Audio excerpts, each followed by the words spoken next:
네, 이 이야기는 뭐 이제 미래 권력을 향한 그런 싸움으로 흐르기 때문에 이런 얘기가 다 나오는 건 아니겠습니까, 교수님? 지금 보면 김종인 위원장 얘기 계속 해보겠습니다. 역할론인데 어디에서의 역할론이냐? 윤석열 전 검찰총장과의 역할론. 두 사람이 손을 잡을 것이냐 안 잡을 것이냐 이것에 대한 얘기가 계속 나오고 있습니다. 저희 채널 A와 8일 나눴던 인터뷰에서는 이렇게 얘기를 했습니다. 윤석열 전 검찰총장이 만나자고 하면 한번 만나보고 대통령감이 된다면 뭐 도울 수도 있다. 교수님, 이렇게 되면 윤석열 검찰총장이 먼저 연락할 것 같으세요? 김종인 전 위원장이 먼저 연락할까요? 어떻게 보세요? 오라는 얘기거든요. 이건 오라는 얘기군요. 오라는 얘기죠. 전화 안 하면 먼저는 안 한다는 얘기예요. 그리고 네. 사실은 과거를 돌이켜보면 김종인 비대위원장이 먼저 찾아간 적이 없습니다. 다 이렇게 삼고초려해서 네. 본인이 어떤 역할을 맡고 이랬기 때문에 그게 김종인 그 위원장의 스타일이죠. 그렇죠. 그래서 이제 그렇게 요청하면 내가 검증해보고 뭐 수락을 하든지 말든지 하겠다 뭐 이렇게 얘기를 하는 것 같아요. 그런데 지금 사실 김종인 전 비대위원장의 몸값이죠. 어떻게 보면 굉장히 사실은 뭐 천정부지로 지금 뜨고 있어요. 그렇죠. 그러니까 어떻게 보면 국민의힘은 지금 김종인 비대위원장이 빠진 상황에서 자생력이 있는지를 검증받는 아주 위기의 상황으로 지금 간 것이고, 지금 김종인 비대위원장은 바깥에서 나는 윤석열을 한번 만들어보고 싶다 뭐 이렇게 얘기를 한 것이고, 그런 차원에서 사실상 개별 입당하지 말라는 얘기거든요. 네. 본인과 제3세력에서 구축을 하고 그 힘을 바탕으로 해서 나중에 뭐 국민의힘이든 국민의당이든 다 흡수할 수 있다. 일종의 이런 자신감을 김종인 비대위원장이 갖고 있기 때문에 지금 이번 대선판의 또 다른 하나의 핵심 구심점으로 역할을 할 수 있고 그렇게 될 가능성이 매우 높다 이렇게 생각합니다. 네, 지금 뭐 윤석열 총장 관련해서는 정치권에서 정말 관심이 높은데 주호영 원내대표는요, 선거 전에는 윤 전 총장과 힘을 합치겠다, 필요하다면이라고 했지만 선거 후에는 조금은 뉘앙스가 달라진 것 같습니다. 목소리 함께 들어보시죠. 윤석열 검찰총장과 힘을 합쳐서 대한민국의 헌법과 법치주의를 지키기 위한 노력에 최선을 다하겠습니다. 전반적으로 대선을 끝까지 나가려고 하는 분은 밖에 오래 있으면 여러 가지 문제가 있고 불리하다는 점을 말했습니다. 네, 뭐 지금 입당의 필요성을 얘기를 하고 또 관련 얘기들을 쭉 들어보면은 시기, 비용 문제도 얘기를 하더라고요. 비용도 제3지대에 있다면은 정말 이게 압박이 될 수도 있을 것이고, 또 국민의힘에 입당을 한다면은 7월 대선 경선이 시작되기 전에는 결단을 해야 하지 않겠냐, 이런 얘기도 하고요. 그러니까 전체적으로 사실관계가 틀린 말은 없어요. 네. 대선 경선 전에 들어와야 나머지 주자들과 공평하게 같은 일정으로 경선을 치를 수 있는 것이고, 그리고 제3주자가 대선 과정에서 소요되는 막대한 캠페인 비용을 감당하는 게 불가능하다는 것도 맞습니다. 그런데 지금 이 조금씩 미묘하게 달라진 국민의힘의 뉘앙스, 예를 들면 100억, 200억 드는데 그 재산 없지 않느냐. 아니, 국민의 30%, 일부 조사에서 40% 가까운 지지를 받는 대선 주자가 돈 없어서 정치 못하겠습니까?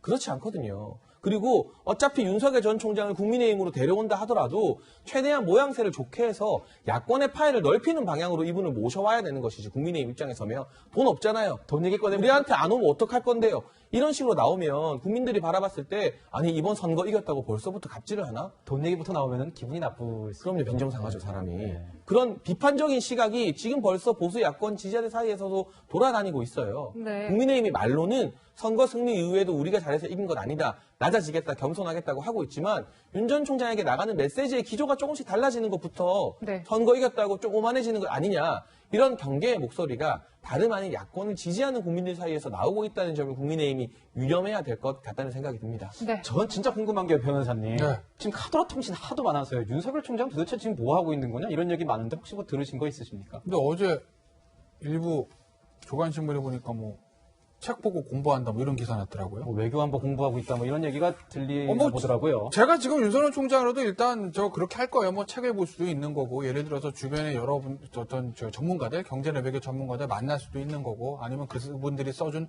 일종의 페이퍼 같은 거 그걸 보고 공부를 할 수도 있는 거고. 왜냐면 아무래도 결국 윤석열 총장이 이제 대선을 나간다고 하면 뭐 가장 이제 중요한 것, 야당 쪽, 죄송합니다. 민주당 쪽에서 제기할 수 있는 건 경제와 외교에 대한 식견이 있느냐, 이 부분이거든요. 그러니까 그 부분에 대한 것들을 조금 이제 페이퍼 등이나 책을 보면서 좀 또 사람들 만나면서 보강을 할 것 같고, 결국에는 윤석열 총장도 언젠가는 국민의힘과 함께 해야 된다는 것들은 아마 부정하진 않을 겁니다. 네. 다만 시기와 형식의 문제죠. 네. 지금 뭐 국민의힘이 예를 들어서 서울시장 선거에서 압도적으로 이겼다고 지금 윤석열 총장 입장에서 보면 지지율 1등입니다.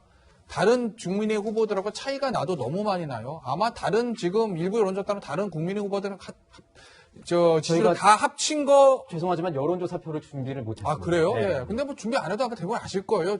많이 보도가 됐으니까. 예? 그렇기 때문에 압도적으로 당해서 1위에 달리고 있는 상황에서 지금 국민의힘이 서울시장 선거 이겼다고 당장 입당하겠습니다. 뭐 입당식 좀 해주죠. 이럴 수는 없는 노릇 아니겠습니까? 네. 그러나 아마 그 시기와 형식들을 아마 고민하고 있을 거다라는 거죠. 네. 네, 윤 전 총장 행보 관련해서 얘기를 쭉 해봤고요. 지금 선거 이후에 여권의 대선 주자들도 여러 가지 생각을 할 것 같아요. 교수님이 보시는 여권 대선 주자들의 어떤 손익 계산표라고 할까요? 어떻게 보세요? 지금 보선 결과는 여권에게 굉장히 불리합니다. 특히나 이제 지금 정권 심판론이 비등해서 사실상 서울에서 전통적인 어떤 여권 텃밭이라고 하는 데서도 다 졌거든요.